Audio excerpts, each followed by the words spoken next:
বন্ধুরা, বৈশাখী রান্নাঘরে আপনাদের সবাইকে স্বাগত। আশা করি সবাই ভালো আছেন, সুস্থ আছেন।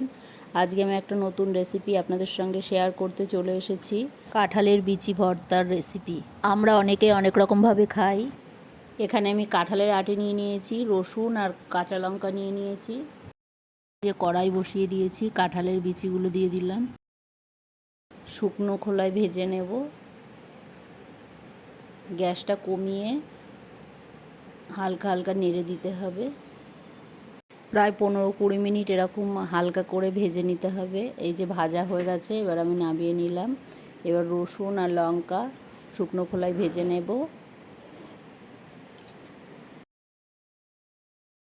এই যে রসুন আর লঙ্কা ভাজা হয়ে গেছে, এবার আমি নামিয়ে নেব। কাঁঠালের বীজগুলো ঠান্ডা হয়ে গেছে, এবার ছাড়িয়ে নেব। এই যে ছাড়িয়ে নিয়েছি, এবার জল দিয়ে ধুয়ে বেটে নেব। আপনারা চাইলে শিলেও বাটতে পারেন। এই যে কাঁচা লঙ্কা রসুনও দিয়ে একবারে বেটে নেব। এই যে বাটা হয়ে গেছে। কড়াই গরম করে সর্ষের তেল দিয়ে দিয়েছি, কালো জিরে ফোড়ন দিয়ে দিলাম, পেঁয়াজ কুচি দিয়ে দিলাম। আপনারা চাইলে পেঁয়াজ কুচি নাও দিতে পারেন। পরিমাণ মতো লবণ আর হলুদ দিয়ে দিলাম।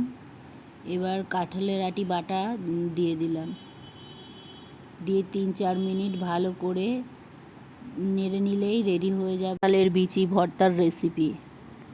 এবার নামিয়ে নেব। নামিয়ে নিয়েছি। এই যে কাঁঠালের বিচি ভর্তার রেসিপি তৈরি হয়ে গেল। রেসিপিটি আপনাদের যদি ভালো লেগে থাকে একটা লাইক, কমেন্ট এবং প্রচুর শেয়ার করবেন।